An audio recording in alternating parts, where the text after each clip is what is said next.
Hello दोस्त, नमस्कार। एक बार फिर से मैं आप सभी लोगों का अपने YouTube channel UP technical classes में तहे दिल से स्वागत करता हूं। आई होप कि आप सभी लोग अच्छे होंगे और प्रॉपर आप लोग का क्लासेस वगैरह चलना स्टार्ट हो गई है। और जो लोग नहीं आ रहे हैं वो लोग क्लास करने अवश्य आ जाएँ, अपना समय से सभी लोग का सिलेबस वगैरह पूरा हो पाएगा। एक महत्वपूर्ण सूचना लेकर आप लोग के बीच कि जो बच्चे फेज़ 1 और फेज़ 2 फिफ्थ काउंसलिंग तक वंचित रह चुके थे, जो एडमिशन नहीं ले पाए कहीं पे, उनके लिए एक मौका और बीटी के द्वारा दिया गया है। उनका एक मौका मिला है और वो 6 और 7th काउंसलिंग का डेट जारी हो चुका है। आइए हम एक एक चीज़ों पे विस्तारपूर्वक बातें करते हैं और आप लोग ज़रूर सुने और देखें, अंत तक देखें। थोड़ा वीडियो लंबा जा रहा हो तो 1.5 करके देखिए, अपने दोस्तों के साथ शेयर करना ना भूलें और सब्सक्राइब करना ना भूलें। आइए बात करते हैं बीटी द्वारा एडमिशन की बात कर लेते हैं। देखिए, फेज़ 1 में आपका मिला था, जो फेज़ 1 समाप्त हो चुका है। अब दूसरी बात फेज़ 2 की बात करेंगे। फेज़ 2 भी आपका समाप्त हो गया है। ये 5th काउंसलिंग तक आपका था। अब यहाँ तक तो मैटर सबको समझ में आ गया था कि अब काउंसलिंग हो गया है। अब फेज़ 3 की आ गई। किसका? फेज़ 3। ये इसमें आपको फेज़ 3 में 6 और 7 काउंसलिंग का डेट जारी कर दिया गया है। ठीक है मेरे दोस्त, पहली काउंसलिंग आपका 6 वाली काउंसलिंग होगी, जो 21 तारीख से 23 तारीख तक। अब ये लोग कौन कर सकते हैं? जो अभी किसी भी कॉलेज इत्यादि में एडमिशन नहीं ले पाए हैं, छूट गए हैं, वही ये जेकब वाले ही भर पाएंगे। अभी भी कोई ऐसा ऑफिशियल सूचना नहीं है कि नॉन काउंसलिंग वाले बच्चे हो पाएंगे नहीं, वो भी होगा भी नहीं, मैं पूरा विश्वास के साथ कर सकता हूँ। तो ये 6 काउंसलिंग वाले आपका 21 तारीख से 23 तारीख तक बीच आप कॉलेज चूज करेंगे, कॉलेज अपना चूज करेंगे। उसके बाद अब ये सीट अलॉटमेंट सीट आएगी 24 तारीख को। आपका अलॉटमेंट सीट आ जाता है कि आपको कौन सा कॉलेज मिला है या नहीं।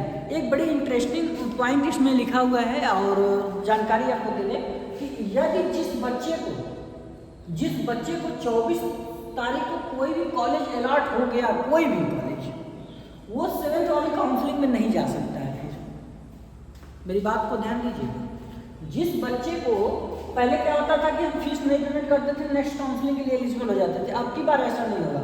वो 6 काउंसलिंग के लिए ही अपना उसको लेना ही लेना है कंपल्सरी, नहीं तो 7th काउंसलिंग के लिए एलिजिबल नहीं हो पाएगा।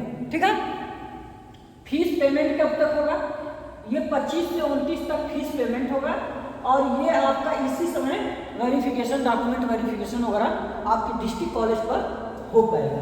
दूसरी बात, और अगर कोई लड़का नहीं करना चाहता है, मान लीजिए कोई कॉलेज मिला, बाद में उसका बहुत दूर मिल गया, अब उसको समझ में नहीं आ रहा कि करे तो क्या करे, पापा मम्मी घर परिवार को छोड़ के भी जाना नहीं चाह रहा हूँ, लेकिन सोच रहा था कि इंजीनियरिंग की डिग्री भी मिल जाए, तो ऐसा हो नहीं पाएगा। तो पहली बात ये दिमाग से हटा दीजिए, जिंदगी में कुछ पाना है तो कुछ तो होना ही पड़ता है। ठीक है, तो ये चीज़ आप बिल्कुल माइंड सेट से हटा दीजिए। अगर आपका माइंड सेट ऐसा नहीं मुझे करना है, पापा मम्मी और गली की जो हमारी मुस्कान है, वो उसके लिए भी तो कुछ सोचना पड़ेगा। इसलिए तब आपके ऑप्शन मिलता है विड्रॉल, और वो विड्रॉल आप कर सकते हैं उसके बाद। ठीक है, अपना विड्रॉल करेंगे, पैसा आपको वापस, पूरी काउंसलिंग से बाहर आप चले जाएंगे, कभी भी आपका एडमिशन नहीं हो पाएगा। PI रिपोर्टिंग होती है, फिजिकल, तो फिजिकली आप इंस्टीट्यूट में आते हैं। 31 तारीख तक आपको किसी भी हर हाल में उस विद्यालय पर जाना पड़ेगा और अपना PI रिपोर्टिंग जरूर देना पड़ेगा।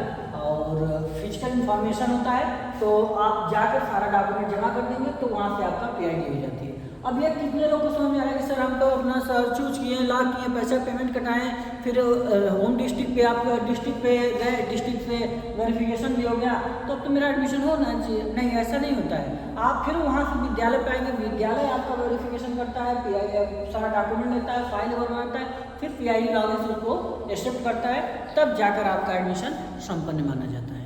ठीक है, दूसरी बात, अब यहाँ तक तो 6 वाली काउंसलिंग समझ में आ गई। अब बात 7th वाली काउंसलिंग आपका 31 से लेकर 2 तक, इसमें कॉलेज आपका चूज होगा 31 तारीख से 2 तक। अब अलॉटमेंट भी किसमें आएगा? जो 3 तारीख को रिजल्ट आ जाएगा। फिर वही फीस पेमेंट प्रोसेस आपका। अब ये वही लोग कर सकते हैं जिनको 6 कॉलेज नहीं मिला है। जैसे मान लीजिए मेरा कोई कॉलेज कर दिया तो फिर मान लीजिए उसको मेरा कॉलेज नहीं मिल पाया तो उस 7th वाले कॉलेज में आपका जा सकता है। मेरे कॉलेज का कोड आपको 4437।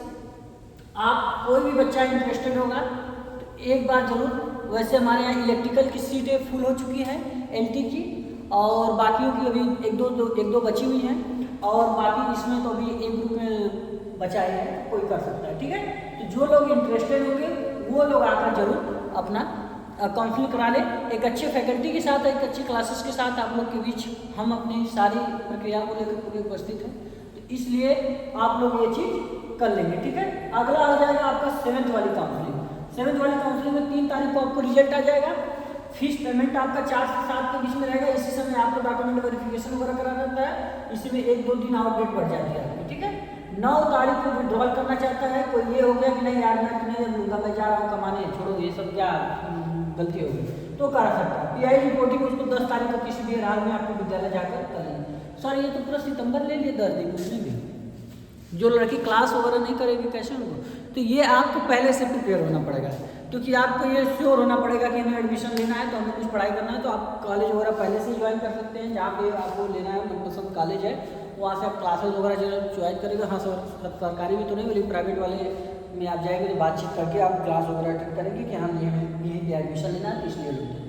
तो चलिए मेरे दोस्त, यही चीज़ मैं आपको बता रहा था। और जीवन में बहुत कुछ आपको त्यागना पड़ता है, ये जरूरी नहीं है कि हाई स्कूल BA इंटर है और BA है, BSc है कि चलिए हम लोग क्लास वगैरह नहीं करेंगे तो हम लोग का एडमिशन हो गया, हम लोग पास हो जाएंगे। ये बिल्कुल भ्रम में मत रहिए। आपको मेहनत करना पड़ता है, पढ़ना पड़ता है, तब जाके आप कहीं 3 वर्ष का डिप्लोमा का डिग्री पाते हैं, आप एक इंजीनियर के कहने लायक आप बनते हैं, और वहाँ से फिर आपकी जर्नी आगे बढ़ती है और आप एक किसी भी कंपनी में चल के एक जीनियर के एक JEE इंजीनियर के पोस्ट पे आप एलिजिबल हो पाते हैं, और गवर्नमेंट सेक्टर में भी आप एलिजिबल हो पाते हैं। बहुत कुछ आपको देता है, आइएगा कभी इस पर विस्तारपूर्वक चर्चा किया जाएगा। तो चलिए, ये बातें आपको पूरी तरह से समझ में आया होगा। जो भी लोग भी इंटरेस्टेड होंगे हमारे विद्यालय में जरूर संपर्क करें और एक बार विजिट करें।